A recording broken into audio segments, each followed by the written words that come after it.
Hello मित्रों, देसी लेप माता परमात्मा स्वागत है ने मित्रों बधाई है ने वरसादनो ज अटाणे लाइवमां होय ने तो आपणे वरसादनी आडावरी चर्चा थती होय ने आमे बधाने मेन टेन्शन एक ज छे के वरसाद केदी थाय। पण हवे अमुक एरियामां वरसाद नथी, पण अमुक एरियामां ज्यां वरसाद छे ने ज्यां वावेतर करी दीधा ने ત્યાં થોડીક તકલીફ પડી છે, કારણ કે અત્યારે જે આ પવન છે ને બહુ અનહદ પવન નીકળ્યો છે, એટલે ટૂંકમાં આપણે ઝટકાના પવન જે કહેતા હોય ને એવા ઝટકાના પવન છે, એકદમ ઝટકા મારે ને જે કપાસના છોડ છે એ પછી માંડવીમાં થળીએ જે કાળી ફૂગ આવે એ અને કપાસમાં જે હુકારાનો પ્રશ્ન હોય ને એ વધારે પડતો આ પવનના કારણે જ રીએ। તો એને રોકવા શું કરવું અને આ પવન પડે તે પછી કંઈક વરસાદ જેવું દેખાય છે તો પહેલાં વાત કરીએ, પહેલાં ચેનલ પેજને સબસ્ક્રાઈબ કરી લેજો, કારણ કે આપણે છે ને પવન કેટલો છે ને એવું આપણે તમને બતાવું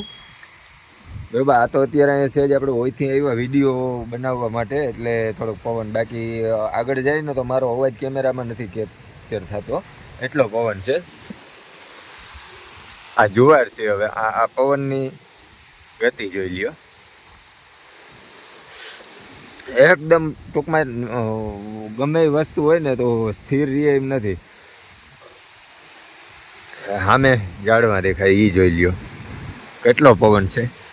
આમાં જે મગફળીમાં આપણે કાળી ફૂગ આવે એ અને કપાસના છોડવામાં જે હુકારો આવે એનું બેયનું કારણ હોય ને તો મેન પ્રશ્ન આ જ છે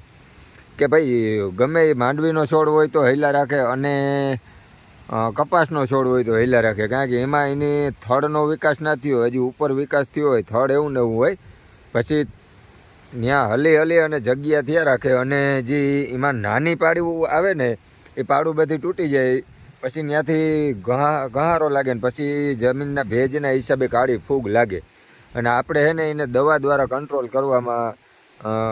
કોશિશ કરતા હોય, પણ હકીકતે દવા દ્વારા નહીં, કાંઈ એને ઉપરથી પિયત આપો થોડું ઘણું તો રાહત મળે। અને કપાસ જેવો પાક છે એને નાના નાના ઢગલા અથવા નાની પારી કરી અને પવનનો હલે ઓછો ને એવું કંઈક વ્યવસ્થા કરીએ ને તો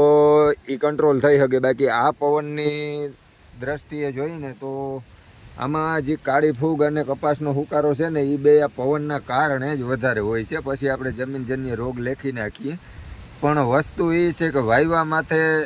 10 દિવસ પછી જો જોરદાર વરસાદ થાય ને તો ના કપાસમાં એટલો હુકારો આવે કે ના મગફળીમાં એટલો હુકારો આવે, એના બેના કારણ એ જ છે ને અત્યારે આ પવન પડીએ ને ત્યાર પછી કંઈક વરસાદ જેવું